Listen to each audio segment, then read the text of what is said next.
RAS मुख्य परीक्षा की तारीख बढ़ाने की मांग को लेकर अभ्यर्थियों का धरना चौथे दिन भी जारी है। इतने जतन करने के बावजूद भी सरकार की ओर से छात्रों के लिए कोई ठोस कदम नहीं उठाया गया। लेकिन अब अपनी मांगों पर अड़े हुए अभ्यर्थियों में से कुछ की तबीयत बिगड़ने लगी है। छात्रों का कहना है कि हम तब तक डटे रहेंगे जब तक हमारी मांगे मानी नहीं जाती। हमारे संवाददाता ने छात्रों से बात की है।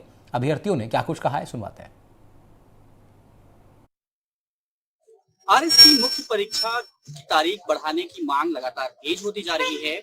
आज इस आंदोलन का चौथा दिन है, जहां छात्र राजस्थान विश्वविद्यालय के परिसर में धरने पे बैठे हुए हैं और भूख हड़ताल का तीसरा दिन है, जहां कुछ छात्र अपनी मांगों को लेकर भूख हड़ताल पर बैठ गए हैं। आज इन अभ्यर्थियों से मिलने के लिए शिक्षा मंत्री मदन दिलावर पहुंचे और उन्होंने कहा कि हम आपकी मांगों पर सकारात्मक रूप से विचार करेंगे। लेकिन सकारात्मक रूप से विचार का आश्वासन ये अभ्यर्थी पिछले 1 महीने से सरकार के अलग अलग नुमाइंदों से सुन रहे हैं। इसलिए इनका ये कहना है कि हम तब तक यहाँ से नहीं हटेंगे जब तक आरपीएससी नोटिफिकेशन जारी कर परीक्षा की तारीख आगे नहीं बढ़ाती है। हमारे साथ कुछ अभ्यर्थी हैं, उनसे बात करेंगे, जानने की कोशिश करेंगे कि अब तो आंदोलन आपका चौथा दिन है। कहा जा रहा है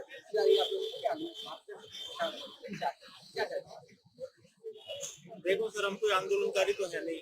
हम तो एक ध्यान आकर्षण, हमारा ये सत्याग्रह टाइप से है और हम हमारी डिमांड को सरकार के पास में पहुंचाना चाह रहे थे और जिसको हमने विभिन्न चैनल से आपके मीडिया के थ्रू, जो कि चौथा पिलर है डेमोक्रेसी का, और हमने जो स्पीड पोस्ट भी किए, हमारे डेलीगेशन हैं जो कैबिनेट मिनिस्टर से और चीफ मिनिस्टर सर के पास में भी गए और वहां से हमेशा हमको आश्वासन ही मिला है कि आपका काम हो जाएगा, आपका काम हो जाएगा। लेकिन कोई टाइम लिमिट कोई फिक्स नहीं की गई, ना ही कोई नोटिफिकेशन किस डेट को जारी होगा, ऐसा कुछ हमको आश्वासन अब क्या है।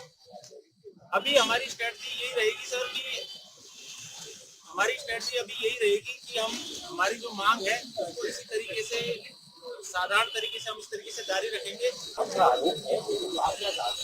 सरकार इस बात को समझे और उनके कार्यकाल से आगे बढ़ाकर हमारी एग्जाम को बिल्कुल आरपीएस के अध्यक्ष के आप जो जी क्या आप उनका कार्यकाल नहीं, हम परीक्षा देने के लिए तैयार है, लेकिन सरकार को ये बात हमारी समझनी चाहिए, लोगों को बात समझनी चाहिए कि इन दोनों के बीच क्या कहानी है।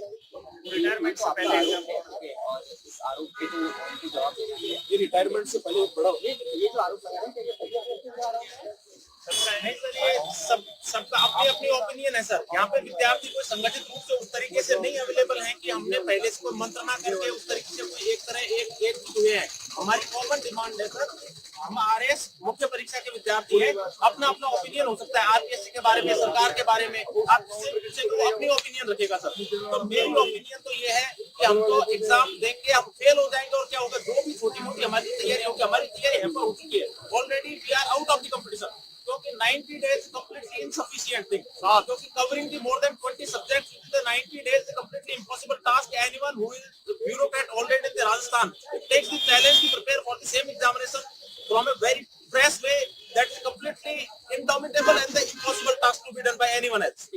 तो इनका कहना है कि समय काफी कम है और इसमें जो भी ब्यूरोक्रेट है, उनका ऐसा कहना है वो भी अगर शुरू से तैयारी करना चाहिए तो 90 दिन का समय जो है वो काफी नहीं है। इससे इन्हें परीक्षा के लिए और भी ज्यादा समय मिलना चाहिए।